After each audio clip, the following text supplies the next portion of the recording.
graph this polynomial. Now, so for starters, there are a couple things I have to figure out. First of all, I have to figure out the degree. I have to figure out the sign. And then I have to figure out all of the zeros. So for degree and sign, those are pretty easy. The degree is asking how many x's there are. Now, if you'll remember, we have to do something a little bit funky because we have to deal with these exponents. So x plus 2 squared means x plus 2 twice.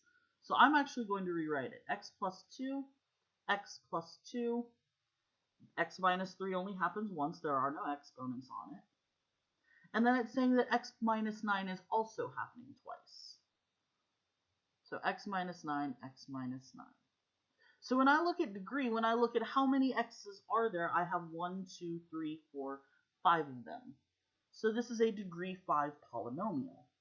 Now when it asks for sign, I am asking for the sign of the leading coefficient. So in other words, I'm going to go way out to the beginning and I'm going to ask myself, is this number out here positive or negative? Now notice that I'm in front of even the parentheses, right? Is this first number positive or negative? Well, if you'll remember out here, there is an invisible positive 1. So this is positive. Now, the last thing to figure out is all the zeros. So in other words, I'm going to take each of these parentheses and set them equal to 0. So the first one, if x plus 2 is equal to 0, then subtracting 2 on both sides gives me that x is negative 2.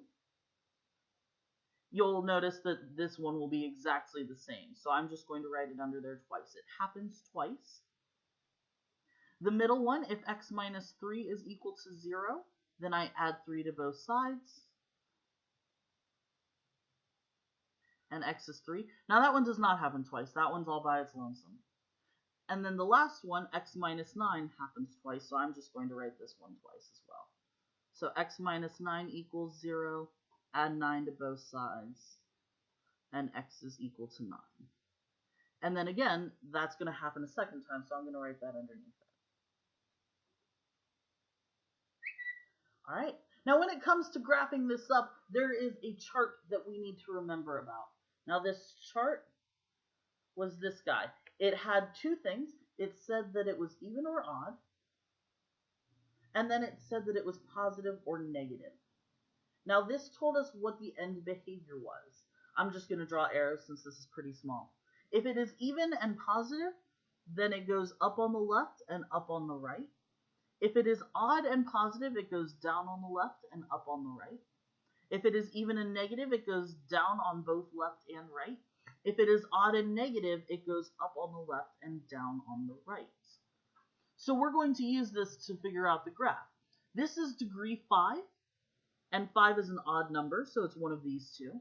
And then the sign is positive, so it is an odd positive. In other words, it is down on the left, up on the right. So on the left-hand side, I'm going to put a star on the bottom. On the right-hand side, I'm going to put a star at the top. Whatever our graph does in the middle, it has to start here and end here. So what I'm going to do is I'm going to mark up all of my zeros. So I have a 0 at negative 2. So I'm going to put a dot on the x-axis at negative 2. And this one happens twice. So the second time it happens, I'm going to put a little box around it. I have another 0 at positive 3. This one does not happen twice, so regular dot. And then I have a double dot, or a dot in a box, at 9. Oh, which is poor planning. I'm going to stick it over here. So here's what I'm going to do. I'm going to start at a star. I'm going to come up to this first dot, and I'm going to ask myself whether it goes through or whether it bounces off. Now remember, I draw boxes. If it happens twice, you bounce off of it. And then we're going to do that same thing for each of them, and we're going to hope that we end up in the top for this star. So start down here, coming up. This guy is boxed. It happened twice, so we're going to bounce off of this dot. Come towards the next one. There is no box, so it goes through. Come towards the next one. There's a box, so it's going to bounce. And we do end up top. And then stick an arrow down here as well.